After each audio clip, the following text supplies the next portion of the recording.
I got a note on May 21st this year that said, "Hi Lex, 20 years ago today, David Foster Wallace delivered his famous 'This is Water' speech at Kenyon College.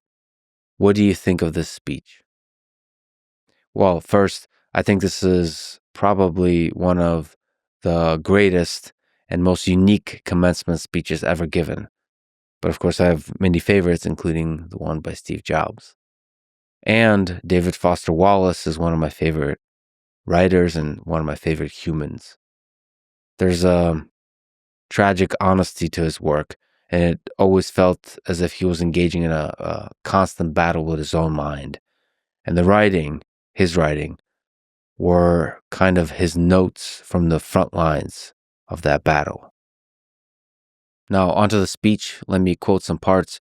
There's, of course, the parable of the fish and the water that goes, "There are these two young fish swimming along, and they happen to meet an older fish swimming the other way, who nods at them and says, 'Morning, boys, how's the water?'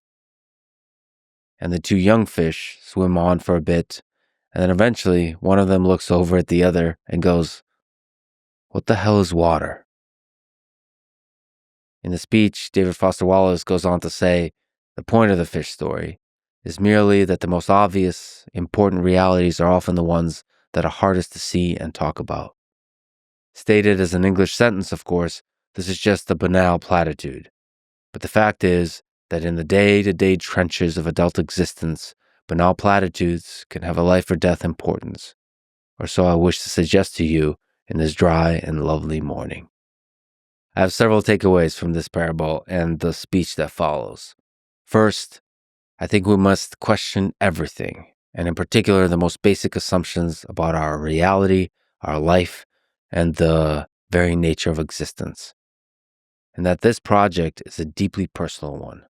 In some fundamental sense, nobody can really help you in this process of discovery.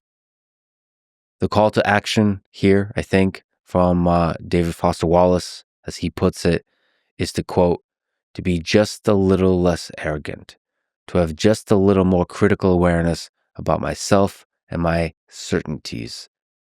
Because a huge percentage of the stuff that I tend to be automatically certain of is, it turns out, totally wrong and deluded." All right, back to me, Lex speaking.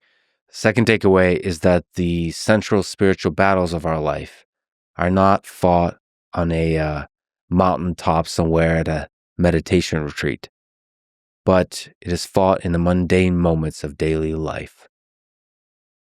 Third takeaway is that we too easily give away our time and attention to the multitude of distractions that the world feeds us, the insatiable black holes of attention.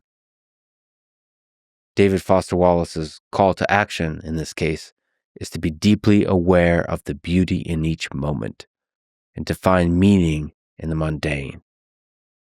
I often quote David Foster Wallace in his advice that the key to life is to be unboreable. And I think this is exactly right. Every moment, every object, every experience, when looked at closely enough, contains within it infinite richness to explore. And since Demis Hassabis of this very podcast episode and I are such fans of Richard Feynman, allow me to also quote Mr. Feynman on this topic as well. Quote, "I have a friend who's an artist and has sometimes taken a view which I don't agree with very well. He'll hold up a flower and say, 'Look how beautiful it is.' And I'll agree. Then he says, 'I, as an artist, can see how beautiful this is, but you, as a scientist, take this all apart and it becomes a dull thing.' And I think that's kind of nutty. First of all, the beauty that he sees is available to other people, and to me too, I believe. Although I may not be quite as refined aesthetically as he is, I can appreciate the beauty of a flower. At the same time, I see much more about the flower than he sees. I can imagine the cells in there, the complicated actions inside which also have beauty. I mean, it's not just beauty at this dimension, at 1 centimeter. There's also beauty at the smaller dimensions, their inner structure, also the processes. The fact that the colors in the flower evolved in order to attract insects to pollinate it is interesting. It means that the insects can see the color. It adds a question. Does this aesthetic sense also exist in lower forms? Why is it aesthetic? All kinds of interesting questions, which the science knowledge only adds to the excitement, the mystery, and the awe of a flower. It only adds. All right, back to David Foster Wallace's speech. He has a great story in there that I particularly enjoy. It goes, there are these two guys sitting together in a bar in the remote Alaskan wilderness. One of the guys is religious. The other is an atheist.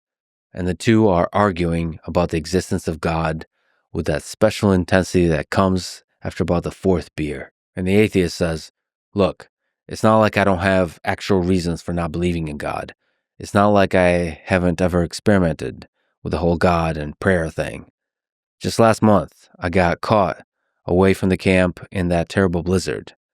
And I was totally lost, and I couldn't see a thing, and it was 50 below. And so I tried it. I fell to my knees in the snow and cried out, oh God, if there is a God, I'm lost in this blizzard, and I'm going to die if you don't help me. And now, back in the bar, the religious guy looks at the atheist all puzzled. Well, then you must believe now, he says. After all, there you are, alive. The atheist just rolls his eyes. No, man. All that happened was a couple of Eskimos happened to be wandering by and show me the way back to the camp. All this, I think, teaches us that everything is a matter of perspective, and that wisdom may arrive if we have the humility to keep shifting and expanding our perspective on the world. Thank you for allowing me to talk a bit about David Foster Wallace. He's one of my favorite writers, and he's a beautiful soul.